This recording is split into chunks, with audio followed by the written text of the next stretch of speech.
गोरखाओं की आवाज को बुलंद करने के लिए चैनल को सब्सक्राइब करें और खबर को लाइक शेयर करें। नमस्कार। बहुत लंबे अंतराल के बाद वीर गोरखा वेब टीवी में गोरखाली समाज का जो समसामयिक विषयों का लगातार जो सिलसिला चलता आ रहा है वह पुनः शुरू हो चुका है। आज एक बड़ी खबर, एक अच्छी खबर और एक सकारात्मक ऐसी खबर जो हमारी संस्कृति से जुड़ी हुई। नया दिल्ली जो भारत की राजधानी है, वहां पे विगत साल 2014 से हमरो स्वाभिमान ट्रस्ट हमारे गोरखाली नेपाली संस्कृति को लगातार जागृत करते हुए हरतालिका तीज बड़े धूमधाम के साथ आयोजित करती है। इस साल भी हरतालिका महिला तीज लगातार सतत रूप से दिखाई देगा। और इस पूरे विषय में जो हरतालिका तीज है, जो गोरखाली समाज, नेपाली समाज के लिए बहुत बड़ी एक एक कहते हैं कि भावना है और एक परंपरा है, आदर्श रीति रिवाज है। उसको परिपूर्ण करने के लिए, उस विषय में बात करने के लिए आज हमारे साथ मौजूद है हमरो स्वाभिमान ट्रस्ट के सेठली ट्रस्टी एवं संस्थापक प्रेम छेत्री जी। एडवोकेट प्रेम छेत्री जी, आपका स्वागत है। नमस्कार दीपक जी। नमस्कार। नमस्कार। सबसे पहले तो ये जानना चाहेंगे कि अगस्त का महीना और गोरखाली नेपाली समाज के लिए एक बड़ा हरतालिका तीज साथ में आता है, और ये तीज कार्यक्रम के लिए इस साल की रूपरेखा क्या है, क्या होने जा रहा है? दीपक जी, जैसे कि हम लोग 2014 से हरतालिका तीज मना रहे हैं दिल्ली में, और हमने पॉइंट ही किया तालकटोरा स्टेडियम में, और 2014 से कंटिन्यूस हम तालकटोरा स्टेडियम में मना रहे हैं। ये हमारा 12वां तीज है। 2 साल छोड़ के, एक बार कोविड का और एक बार 2015 में छोड़ के, हम कंटिन्यूस हरतालिका तीज तालकटोरा में मनाते। और हमारा जो ये तीज मनाने का कारण ही सिर्फ ये है कि पूरे गोरखाली समाज, नेपाली भाषी गोरखाली समाज जो पूरे इंडिया में है, वो ज्योग्राफिकल बाउंड्रीज को छोड़े तो कहीं के भी हो सकते हैं, जो दिल्ली या एनसीआर में बैठे हुए और बाहर से भी आते हैं, देहरादून से भी आते हैं, सबको लेके हमारी अपनी संस्कृति, नेपाली संस्कृति, कला और भाषा के जो संवर्धन और जगेरना के लिए हम ये प्रोग्राम करते हैं हर साल। और इस बार का बड़ा जो अट्रैक्शन ये रहेगा कि हम लोग इस बार पूर्ण कोशिश करें कि हमारे दिल्ली की चीफ मिनिस्टर भी हमारे प्रोग्राम में आए और हमारे इस गोरखाली त्योहार जो ये तीज मनाती है, हरतालिका तीज, उसको वो भी इंजॉय करें। उनको पता चलना चाहिए कि हमारे जो दिल्ली में और एनसीआर में एक ऐसी संस्कृति चल रही है जो अपने आप में अद्भुत है, जो संपूर्ण कम्युनिटी को, सिर्फ गोरखाली कम्युनिटी नहीं है, पूरी संपूर्ण कम्युनिटी को लेकर चलने वाला त्योहार है। तो ये हमारा हमेशा प्रयास रहता है कि इस त्योहार में जो हम लोग तालकटोरा में करते हैं, उसमें आपके गोरखाली समाज, नेपाली भाषी समाज के अलावा हमारे हिंदी भाषी समाज और भी समाज आए, और वो आते हैं हर साल हमारे यहाँ। हमारे यहाँ जो अन्य भाषी समाज के कम से कम 30% लोग होते हैं, और हमारा टारगेट रहता है कि वो हमारी कल्चर, संस्कृति को समझे। एक रेसिप्रोकेट जो कल्चरल जो वो रहती है, बाउंड्रीज रहती है, उसको हम ओपन कर रहे हैं, और पिछले 2014 से हम कर रहे हैं, और फॉर्चुनेटली हम इसमें बहुत सक्सेस भी हुए हैं। तो इस बार जो कार्यक्रम होगा, आपने कहा कि इसमें मुख्यमंत्री नई दिल्ली आ सकती है, दिल्ली शासन जो है, ये लगातार हरतालिका तीज कार्यक्रम विगत ये 11 साल हो जाएगा आपको बनाते हुए। क्या इसके पीछे प्रयोजन रहता है?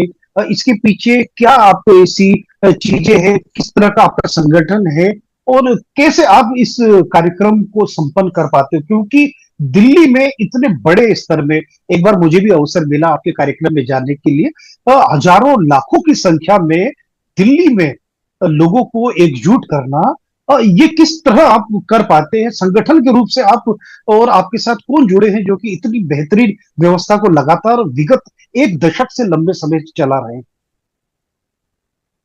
देखिए, हमारा संगठन, जो हम इसके फाउंडर ट्रस्टी रहे, हमारे साथ नारायण सिस्टर जी और हमने मिलकर संगठन बनाया था। फिर उसके बाद शिवलाल जी हमारे से वेरी फर्स्ट डे से, जितने भी पुराने संस्थापक हैं सारे के सारे हमसे जुड़ के, और उसमें नए टीम का समावेश करके, जिसमें यूथ भी है और मिडिल, जो यूथ से थोड़े से ऊपर लेवल के लोग भी है, सब मिलके इस संगठन को चलाते हैं। और हमारा जो संगठन, ये प्रोग्राम करने का मेन उद्देश्य ये है, जैसे कि आपने देखा मराठी लोग जो है अपने गणेश चतुर्थी के नाम से जब उन्होंने एक मूवमेंट शुरू किया, तो सारे मराठा लोग जो एकजुट हो गए। उसी तरह हमारा टारगेट था कि हम सारे के सारे गोरखाली कम्युनिटी एक त्योहार के माध्यम से एक हो जाए। और ये मुझे हरितालिका तीज से बढ़िया कोई लगा नहीं, क्योंकि मैंने इस पे काफी रिसर्च किया और हमारी टीम ने भी, और अल्टीमेटली हम पता चला कि एक ऐसा त्योहार है जो सबको एक सूत्र में पिरोती है। इसमें इनफैक्ट कहें तो हमारे नेपाली भाषी के अलावा जो अन्य समाज के लोग भी जुड़ रहते हैं, क्योंकि हरियाली तीज के नाम से 1 महीना पहले चलता है, तो एक कमोबेश एक बढ़िया सा तालमेल रहता है। और हम जो ये आज तक करने में सक्षम रहे वो इसीलिए सक्षम हो कि हमारे साथ जितने भी लोग जुड़े हैं वो सारे निस्वार्थ भाव से काम करते हैं। जहां पे भी स्वार्थ आता है भाई साहब, वहां पे जो कोई भी जो आपका संगठन इतने लंबे अरसे तक चल नहीं सकता। और जो लोग स्वार्थ से आते हैं, वो समय के बाद उनको पता चलता है कि संगठन में कुछ मिलना नहीं है, तो फिर वो चले जाते हैं छोड़ के, क्योंकि संगठन हमेशा सेवा जो charity start begins from own home होता है। तो हम लोग उस तरीके से परिवेश से काम कर रहे हैं। और आज तक हमारे साथ जितने भी जुड़े हैं बहुत ही अच्छे लोग हैं। उन्होंने अपने कमाई की कुछ जो परसेंट इस प्रोग्राम में लगाते हैं। एक बहुत बड़ा प्रोग्राम होता है जी, और बहुत ज्यादा खर्चा भी होता है। तो लेकिन ये कि हम सिर्फ इसलिए कर पाते, कुछ अच्छे लोग हमसे जुड़े हुए हैं शुरू से ही, चाहे वो राजू बिष्ट जी हो, मुथूत हो, ऐसे बहुत लोग हैं सपोर्ट करते हैं। और हम फॉर्चुनेट है कि ये हमारे साथ लगातार 2014 से आज तक जुड़े हुए हैं, सिर्फ इसलिए कि हम लोग नेपाली भाषा और संस्कृति को ज्यादा तर्जुमा देते हैं। हमारे यहाँ कोई बड़ा नहीं है, कोई छोटा नहीं है, हमारे यहाँ सब बराबर है। जो भी बड़ा अपने आप को समझता है, एक समय के बाद उनका हमारे साथ तालमेल खत्म हो जाता है, क्योंकि ये संगठन जो बनाने का मेन जो उद्देश्य है ये कि सारे नेपाली भाषी एक है, यहाँ कोई बड़ा नहीं, कोई छोटा नहीं। और जिस तरह से आपने हमें जानकारी दी, और लेकिन हम मैं एक और बात इसमें जोड़ना चाहूंगा। जी जी जी, कहिए कहिए प्रेम जी। एक और बात आपको जिक्र इसमें देना चाहता हूँ। हमने जो ये जब शुरू में शुरू किया था, हमारे जो मेन उद्देश्य था नेपाली भाषा और संस्कृति को जोड़ने का, लेकिन कुछ समय के बाद हमें लगा कि नेपाली भाषा और संस्कृति को जोड़ने के लिए हमें साहित्य का भी सेवा लेना पड़ेगा, क्योंकि साहित्य के बगैर जो है नेपाली भाषा का संरक्षण नहीं हो सकता। तो हमने उसके बाद 2021 से हमने 4 विधा में जो एक राष्ट्रीय लेवल का पुरस्कार देना शुरू किया, जिसका मुख्य उद्देश्य यही था कि जितने भी ओझल में पड़े हुए हमारे टैलेंटेड हैं, क्योंकि आप देखिए हमारे में टैलेंट की कमी नहीं है, हमारे में अच्छे पत्रकार हैं, हमारे में अच्छे साहित्यकार हैं, हमारे में अच्छे लोग हैं, लेकिन उनको जो वो अपलिफ्टमेंट कहें या उनको रिकॉग्निशन नहीं मिलता जो अन्य भाषी लोगों को मिलता है। तो हमने एक राष्ट्रीय लेवल का ये पुरस्कार भी शुरू किया, जिसका मेन उद्देश्य है ये कि जितने भी लोगों ने अपने पूरे संपूर्ण जीवन लगा दिया नेपाली भाषा और साहित्य की सेवा में, बट उनको वो रिकॉग्निशन नहीं मिला, तो उनको हम जो है अपना प्लेटफॉर्म देते हैं। और हम इसमें खुशनसीब हैं कि 2021 से हमने शुरू किया ये अब 2024 चल रहा है। और हर साल हम जिनको भी अवार्ड दे रहे हैं उनको साहित्य एकेडमी भी पुरस्कृत कर रही है। मेरी एक बात, अभी साहित्य एकेडमी में सचिव महोदय से बात हो रही थी, तो मुझसे कह रहे थे कि इसका मतलब तो ये है कि आप लोग की जो जितने भी आपका सिलेक्शन प्रक्रिया बहुत अच्छा है, क्योंकि आप जो इनको चुन के आ रहे हैं और जिनको आप अवार्ड दे रहे हो उनको हम बाद में अवार्ड दे रहे हैं। तो ये मतलब ये अच्छा एक तालमेल चल रहा है, जिसमें अच्छे लोगों का जो हमको सपोर्ट मिला है। पूरे भारत के जो सहयोग मिल रहा है। और जिस तरह से आपने कहा कि 2021 से लगातार आपने नेपाली भाषा एवं उसकी संस्कृति साहित्यिक संवर्धन के लिए जो राष्ट्रीय पुरस्कार देने का एक पहल शुरू किया है, इस पहल के साथ जुड़ी एक अगर जानकारी अगर आप कहना चाहें तो ये पूरी प्रक्रिया किस तरह से होती है कि एक राष्ट्रीय पुरस्कार देना, क्योंकि देखो एक नेपाली भाषी जो गोरखा है भारत के हर कोने में है, किस तरह से आप इस प्रक्रिया के तहत लोगों का चयन करते हो और किस तरह से उन तक ये सम्मान पहुंचाते हैं? देखिए, हमने एक 5 सदस्यीय टीम बनाई हुई है, परमानेंट टीम है, जिनमें हमरो स्वाभिमान का कोई मेंबर नहीं है। वो हमरो स्वाभिमान के मेंबर ही नहीं है, वो बहुत अच्छे साहित्यकार है और भारत के कोने कोने में रहते हैं वो। और उन 5 पैनल का जो टीम है वो फिर पूरे भारत से ये जब चयन शुरुआत होती है हमारी जनवरी से, तो उन लोग सब लोगों की किताबें मंगाते हैं, एंट्रीज आती है, उनकी किताबों को पढ़ा जाता है। उनका किताब को पढ़ने के साथ साथ हम 3 हमारी क्राइटेरिया सबसे प्रमुख है। नंबर 1, तो जो भी साहित्यकार होगा उस साहित्यकार को अब ये जो बड़े लेवल का, जिसे हम राजकीय या समझे कि नेशनल लेवल का कोई पुरस्कार नहीं मिला होना चाहिए। ये हमारे प्रथम क्राइटेरिया, रीजन बिहाइंड कि हम उन लोगों को प्रमोट करना चाह रहे हैं जिनको अभी तक मिला नहीं। देखिए, जिनको मिला हुआ उनको तो मिला हुआ, उनको दोबारा दे कोई फायदा नहीं होगा। हम उनको देना चाहते हैं जिनको मिला नहीं, लेकिन जिनकी टैलेंट की कोई सीमा नहीं है। पहली प्रक्रिया तो हमारा हुआ, तो हमारे जो है जब किताब आ जाता है उसके बाद फर्स्ट हिस्से से हम ये चेक करते हैं बैकग्राउंड। उसके बाद जब किताब पूरी पढ़ी जाती है तो उसके बाद उसका सिलेक्शन होता है। उसमें हमारा कोई बंदा नहीं है, हम लोग कुछ नहीं करते। वही 5 लोग जो उसको पढ़ते हैं, उसके बाद सिलेक्शन करते हैं। उसके बाद जो जनवरी से शुरू होता है और मार्च अप्रैल तक आते आते सारी किताबें पढ़ने के बाद एक निचोड़ निकलती है कि उन पूरी टीम में से फिर हम लोग हर, जैसे 4 कैटेगरी है तो हर कैटेगरी में फिर हम लोग क्या करते हैं कि 10-10 लोग को फिर एंड में रखते हैं। फिर उन 10-10 लोगों को जो है एंड में आते आते जून के लास्ट में फिर हमारी कॉमन मीटिंग होती है।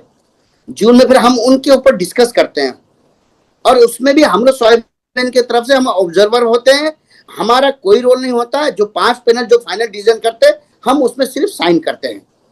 तो जून में आके वो प्रक्रिया कंप्लीट होती है, जिसमें हम लोग लास्ट में जो है हम लोगों से इंटरेक्शन करते हैं। क्योंकि हमारा ये उद्देश्य सिर्फ नहीं है कि किसी को जो चयन कर लिया और उसके बाद उनका अवार्ड दे दिया। हम उनसे इंटरेक्शन भी करते हैं। हम उनके कहते भी, हम आप जो इस विषय में आपसे बात करना चाहते हैं, हम ये सोच रहे हैं आपके बारे में, क्योंकि हम ये भी चाहते हैं कि जिस भी बंदे को, मैं कई बार क्या होता है कि हमारी शायद हो सकता है कि नॉलेज कम हो, उस बंदे को ऑलरेडी अवार्ड मिल चुका हो या हमारी चयन प्रक्रिया के दौरान मिल चुका हो रिकॉग्निशन, वो जो हमें नहीं पता चलता, हम वो भी पूछते हैं उनसे। तो उस एक हमारा लास्ट कन्वर्सेशन होता है हर किसी के साथ, हर कैटेगरी के। जब हम लास्ट में 10 से लेके 5 कैटेगरी चेक करते हैं, लास्ट में हर कैटेगरी में जब 5 लोग रहते हैं तो फिर हम उनसे बात करते हैं सबसे। उसके बाद फिर हमारी जो जजेस हैं वो फाइनल राउंड देते हैं, वो उनका एक सिलेक्शन होता है। सिलेक्शन होने के बाद वो हमें पकड़ाते हैं लिस्ट, फिर हम उसमें सबके साइन होते हैं, उनमें 5 के 5 लोगों के साइन होते हैं। और उसमें जब 5 साइन करते हैं तो हमें एज ए ऑब्जर्वर उसमें साइन करके फिर हमारा जो है, ये हम लोग ना एवरी ईयर भानु जयंती मनाते हैं। तो भानु जयंती के ओकेजन में उन नाम को हम डिस्क्लोज करते हैं और उसके बाद उनको हम अपने जो तालकटोरा स्टेडियम में, जो हर साल हम हरितालिका तीज मनाते हैं, उस तालकटोरा स्टेडियम हरितालिका तीज के दिन हम प्रयास करते हैं किसी केंद्रीय मंत्री या बहुत बड़े जो व्यक्तित्व के हाथों से वो सम्मान उनको मिले। देखिए, सम्मान कहीं पे भी देना जो आसान है, लेकिन उस सम्मान का एक कद्र होना चाहिए। आप उस सम्मान को किस लेवल के आदमी से दे रहे हैं, उसकी वेटेज होती है और कहाँ दे रहे हैं। देखिए, हम तालकटोरा स्टेडियम में जब हम ये राष्ट्रीय पुरस्कार कह के देते हैं तो उसका वेटेज इसलिए बढ़ जाता है कि वो एक तो जो है हजारों लोगों के बीच में दिया जाता है। हम किसी कोने छोटे से जगह में 5-10 लोगों के साथ नहीं करते हैं, हम हजारों लोगों के सामने उनका नाम रखते हैं, उनको बाकायदा उनके जो बारे में पढ़ते हैं कि भाई इन्होंने, उसके बाद उनका जो है सम्मान तालकटोरा स्टेडियम हजारों लोगों के सामने होता है। और जो सम्मान देने व्यक्तित्व होता है वो भी अपने लेवल का होता है। तो जो अवार्ड की हम अवार्ड को कहते हैं हमारे राष्ट्रीय पुरस्कार है, तो छनौट प्रक्रिया राष्ट्रीय लेवल से आके और राष्ट्रीय लेवल के जो व्यक्तित्व के हाथों से और जो भारत के राजधानी में दिया जाता, इसलिए हम इसको राष्ट्रीय पुरस्कार भी कहते हैं। तो एक बहुत लंबा प्रक्रिया, जिसमें आपको मैं बता दूं कि इसमें हमरो स्वाभिमान का कोई इंटरफेयर नहीं। जनरली होता क्या है, आपने देखा होगा जो भी इंस्टीट्यूशन पुरस्कार देता है, अपने लोग जो मिलके और अपना खास लोगों को दे देते हैं। हमारा वो बिल्कुल ही नहीं है। हमारा जो पैनल अलग है। हमरो स्वाभिमान के इनफैक्ट मैं आपको कहूँ तो हमारे मेंबर भी नहीं है। पिछले 5 साल से वो हमारे यहाँ है, लेकिन हमारे मेंबर नहीं है वो। तो मतलब आप एक जी आपका ये कहना है कि आपकी ज्यूरी जो है पूर्ण रूप से लोकतांत्रिक प्रक्रिया के तहत और एक सही जो निष्पक्ष चयन के आधार पे राष्ट्रीय पुरस्कार की घोषणा करती है। साथ ही साथ आपने दिल्ली का भी जिक्र किया, दिल्ली में कार्यक्रम होना है। दिल्ली में और दिल्ली के आसपास नेपाली भाषी बहुत सारे लोग हैं। वो लोग अगर ये कार्यक्रम देख रहे हैं तो आप उनको क्या संदेश देना चाहेंगे? आप अपने कार्यक्रम के बारे में यदि बताना चाहेंगे। देखिए, एक्चुअली आप कहें तो हमरो स्वाभिमान ट्रस्ट को, जिसको हम लोग चलाते हैं, उस ट्रस्ट को पूरे भारत से प्यार मिला हुआ है। सर, अगर नेपाली में कह दें तो बहुत बढ़िया रहे। तो कुछ ये चीज, ये प्रश्न का उत्तर नेपाली में मिल जाए। हाँ जी, बिल्कुल। यस्तो छ, हाम्रो स्वाभिमान ट्रस्ट जसलाई हामीले चलाउँछौँ, पूरा भारतबाट यसलाई प्यार मिलेछ। हेर्नुहोस्, एनसीआर को जति पनि नेपाली भाषी छन्, हामी गोर्खाहरू या नेपाली भाषी भनौँ, जो पनि भनौँ, कसैलाई नेपाली पनि भन्न सक्छ। हजुर। किन यहाँ त यो कोस्मोपोलिटन हो, यहाँ सबै जग्गाबाट छन्, नेपालबाट पनि छन्, आसामबाट, दार्जिलिङ जो हाम्रो गढ हो होइन, देहरादुनबाट सबै जग्गाबाट आउँछन् है, सबै यो प्रोग्राममा आउँछन्। र हामी फर्चुनेट किन छौँ भने उनीहरूले हामीलाई कहिले पनि साथ छोडेनन्। हामी एक्लै हुँदा पनि हामीलाई कहिले पनि साथ छोडेन उनीहरूले। हामीलाई त्यही माया दिए उनीहरूले जो पहिला दिइरहेको थिए। किनकि गर्ने भनेको हामीहरू हो, हामी जो कमन मान्छे हो, हामी जो कमन मान्छे उनीहरूले हामी यस्तो प्रोग्राम गर्छौँ र त्यो माया पनि हामीलाई बरकरार, र त्यही माया म आगे पनि चाहन्छु उहाँहरूसँग। अरू उनीहरूलाई यो थाहा छ कि हाम्रो स्वाभिमान ट्रस्ट जो छ, हामी जो चन्द मान्छेले मिलेर एउटा चलाइरहेछौँ, यो ट्रस्टमा सबैलाई एउटा एउटा एक हिसाबले हामी हेर्छौँ। यहाँ कोही ठुलो छैन, कोही सानो छैन, यहाँ ओपन बााउन्ड्री छ, तपाईँ आएर इन्जोय गर्नुहुन्छ, तपाईँलाई भाषा सिक्न मिल्छ, कल्चरल एक्सचेन्ज हुन्छ। मेरो नेपाली राम्रो थिएन पहिला, म अब नेपाली बोल्न लाएँ, अब त्यो पनि त्यो एउटा समावेश त्यही प्लेटफर्मको हो। हाम्रोमा सब पूर्णतः हामी नेपालीमा बोल्छौँ। जो हाम्रो गेस्टहरू नन नेपाली आउँछन् उनीहरूले मात्र हिन्दीमा बोल्छन्, अदरवाइज हाम्रो टोटलका टोटल हाम्रो प्लेटफर्म नेपालीमा हुन्छ। त्यो एउटा जरिया हो आफ्नो भाषालाई प्यार गर्ने र आफ्नो भाषा सिक्ने।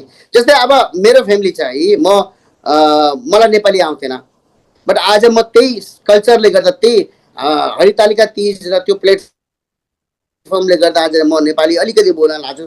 भनेपछि म यो चाहन्छु कि मेरो जेनेरेसन जो बच्चाहरू छन् उनले पनि सिकोस्। त म सम्पूर्ण एनसिआरको गोर्खाहरूसँग, नेपाली भाइसँग एउटै रिक्वेस्ट गर्न चाहन्छु कि आफ्नो बच्चालाई जरुर लिएर आउनुहोस्। आफूलाई यो प्रोग्राम किन अब हुन्छ कि हामीहरू बच्चाहरू बिहान स्कुलमा जान्छन्, स्कुलमा इङ्ग्लिस हिन्दी मात्र पढाइ हुन्छ, घरमा आएर अनफर्चुनेटली हामी पेरेन्ट पनि हिन्दी बात गर्न लाग्छौँ।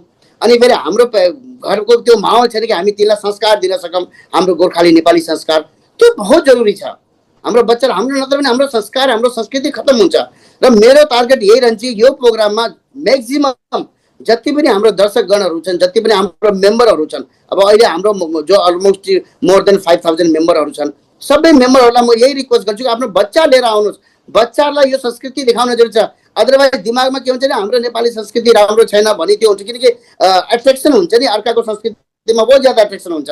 उनीहरूलाई देखाउन छ हाम्रो मारुनी के हो, हाम्रो सोरेटी के हो, हाम्रो देउडा के हो, हाम्रो झ्याउरे के हो, हाम्रो भाषा के हो, यो हाम्रो बच्चाहरूलाई जान्न जरुरी छ। जब त्यो बच्चाहरूले यत्रो ठुलो प्लेटफर्ममा यति ठुलो ग्रुपको साथ, एउटा डिसिप्लिनको साथ पर्फर्म गरेको देख्दाखेरि उनीहरूलाई पनि एट्र्याक्सन आउँछ। त जो हामी छौँ, हामी सिनियरहरू छौँ, हामीले आफ्नो जिन्दगी जिइसक्यौँ।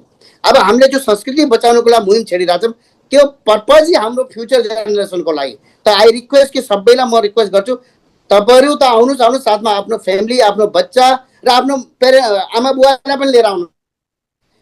किनकि त्यो जेनेरेसन हुन्छ नि, एउटा पास्ट जेनेरेसन र फ्युचर जेनेरेसनको जो कनेक्सन हुन्छ त्यो चाहिँ प्रेजेन्ट जेनेरेसन भन्दा राम्रो हुन्छ। हजुरबाको पोताहरूसँग राम्रो कनेक्सन हुन्छ, आमा बुवासँग हुँदैन। त्यो कनेक्सनको लागि पनि, कनेक्टिभिटीको लागि पनि यो प्रोग्राममा जरुर लिएर आउनुहोस्। मेरो यति नै भन्न चाहन्छु। ल जुन प्रकारले मानिसहरूले यो प्रोग्राम हेर्दै होला, सुरुमा त हामीले हिन्दीमा कुराकानी गरियो त थुप्रै मान्छेहरूको मनमा होला कि हाम्रो नेपाली भाषाको संवर्धन, साहित्यको संवर्धनको कुरा हिन्दी भाषामा किन। हेर्नुहोस्, हिन्दी भाषा थुप्रै मान्छेले बुझेको हुन्छ। हाम्रो मान्छेले त साथै साथ अरू मान्छेहरूले पनि हाम्रो भाषा, हाम्रो साहित्य, हाम्रो कुराकानी बुझोस् भनेर मैले हिंदी भाषा में यो कार्यक्रम गरिएको हो। अब हिंदी की तरफ ही आते हैं। सर, आपसे अंत में एक प्रश्न है, पहले का आयोजन और आज का आयोजन जो आप करते हैं, क्या इसमें अंतर है? जी, मतलब ऐसा है कि पहले भी हम ही लोग प्रोग्राम करते थे, आज भी हम ही कर रहे हैं। डिफरेंस ये है कि पहले आखिरी में हमको जो है कार्य करने के बाद क्रेडिट किसी और को देना पड़ता था, और आज हमें किसी को क्रेडिट नहीं देना। आज अच्छाई भी हमारी, बुराई भी हमारी। रात को सुकून की नींद आती है कि हमने जो भी काम किया अपने लेवल पर बहुत अच्छा काम करा, आगे अगली साल और अच्छा काम करेंगे। तो एक जो फीलिंग्स होता है ना, वो सुकून वाली फीलिंग्स है। हमें अल्टीमेटली हमें समाज के लिए काम करना है। पहले क्या होता था, हम घुटन की होती। समाज है ना, बहुत खूबसूरत समाज है हमारा, जो गोरखाली समाज है, नेपाली भाषा बहुत खूबसूरत है। और हमने ये संगठन भी बनाया था अपने लोगों को, अपने समाज को आगे बढ़ाने के लिए, किसी और समाज के लिए नहीं। और समाज तो बहुत स्ट्रांग है, और की तुलना हम नहीं कर सकते। हमारा अपना समाज बहुत पिछड़ा है, हमें अपने समाज को लेकर जाना, और अपने लोगों के बीच में चलना है। हमें पहले क्या कंप्रोमाइज करना पड़ा। उस समय भी मेरी ही चलती थी, क्योंकि मैं ही फाउंडर था, मैं ही सेटलर हमारी थी, लेकिन हमें ना कंप्रोमाइज बहुत करने पड़ते थे। लेकिन अब मुझे किसी से कंप्रोमाइज नहीं करना। मेरी टीम बहुत अच्छी है, मेरी टीम वही करती जो मैं बोलता हूँ। मेरे जो अध्यक्ष हैं, फाउंडर अध्यक्ष नारायण श्रेष्ठ जी, इतने कोऑपरेटिव, दुनिया में उनसे सरल सरल आदमी मैंने नहीं देखा। वो हर चीज में उनको लगता है अच्छा है तो कहते हैं इसे हमें करना चाहिए। उन्होंने कभी मेरे क्रेडिबिलिटी और मेरे डिसीजन पे डाउट नहीं किया। तो ऐसे अच्छे लोग मेरे साथ हैं, जिसकी वजह से हम आखिरी में प्रोग्राम करने के बाद सुकून फील करते हैं। हमें किसी को क्रेडिट नहीं देना, किसी को हमने अपने सर पे नहीं बैठाना है। आज के डेट में हम समाज के लिए काम करें, हमें समाज को देखना। तब भी समाज को देखना था, आज भी समाज को देखना है। अल्टीमेटली तो सर्वे सर्वा हमारे समाज है जिसके लिए हम काम कर रहे हैं। लेकिन तब हमें घुटन फील करती थी, तब हम किसी के अंडर काम करते थे। आज हम समाज के लिए काम फ्रीली काम करते हैं। हमें किसी को जवाब नहीं देना, हमें सिर्फ अपने भगवान को जवाब देना या अपने समाज को जवाब देना। और आज बहुत फ्रीली काम कर रहे हैं। और भगवान की दुआ से, अच्छे नियत से आप कोई काम करे ना, तो उसको जो परमपिता परमेश्वर, अपने जो महाकाल बाबा पशुपतिनाथ, उनको जरूर साथ देती है। और आज के डेट में भगवान की दुआ से हम बहुत अच्छा काम कर रहे हैं, बहुत ऊपर जा चुके हैं। और हम जिस स्टेटस में, पहले हमें ये कहा था अल्टीमेटली सारा काम करेगा, तो हमसे कहा जाता था कि इसने तो उसके कहने पे काम किया। आज हमें ये नहीं सुनने को मिलता। आज ये कहा जाता प्रेम छेत्री ने काम किया, बहुत अच्छा काम किया। चलिए तो प्रेम यही सुकून है जो हम इतना समाज करते हैं, जो इतना खर्चा करते हैं लोगों से लेके, तो इसीलिए लेते हैं, करते हो। अच्छा है, बढ़िया फील हो रहा है। चलिए प्रेम जी, आपने हमसे बात की, बहुत अच्छी तरह से आपने लगातार 1 दशक से लंबे समय से इसको काम में दिखाया है लोगों को कि एक बेहतर व्यवस्था के साथ हमारे जो भाषा है, हमारी संस्कृति है, उसको किस तरह से सबके सामने राष्ट्रीय राजधानी में किया जा सकता है। आपका कार्यक्रम सफल हो हर साल की तरह। और जो लगातार 2021 के बाद आपने नेपाली भाषा और साहित्य के संवर्धन के लिए जो राष्ट्रीय पुरस्कार की एक प्रक्रिया शुरू की है, जिसमें आप एक जो छुपे हुए लोगों को लगातार आगे लाकर उनको एक सम्मान देते हैं, ये लगातार प्रक्रिया आप ऐसे ही निरंतर करते रहे। आपका कार्यक्रम बहुत अच्छा हो और सहभागी बने लोग आसपास के, और ऐसी ही कुछ बातें आपसे लगातार आगे भी करते रहेंगे। आज आपने समय दिया, इसके लिए बहुत बहुत धन्यवाद। धन्यवाद दीपक जी। और मैं चाहूंगा कि वीर गोरखा के सारे दर्शक हमें आशीर्वाद दें, और एनसीआर में रहते हैं जितने भी दर्शक है, सारे हमारे प्रोग्राम में आए। और आगे भी आपका हमको सहयोग मिलता है, क्योंकि मैं पर्सनली के लिए मैं कहा करता हूँ हर जगह पे कि वीर गोरखा हमारे जो गोरखाली समाज का जो माउथ पीस है, तो ये माउथ पीस हमें हमेशा मिलता रहे। और आपकी ऐसे ही तरक्की होते रहे, वीर गोरखा ऐसे आगे जाता रहे। हम गरीबों का, हम लोगों का जो है एक हमराज बने, हमारी आवाज बने। इसी के साथ धन्यवाद, शुक्रिया। जय गोरखा। जय गोरखा।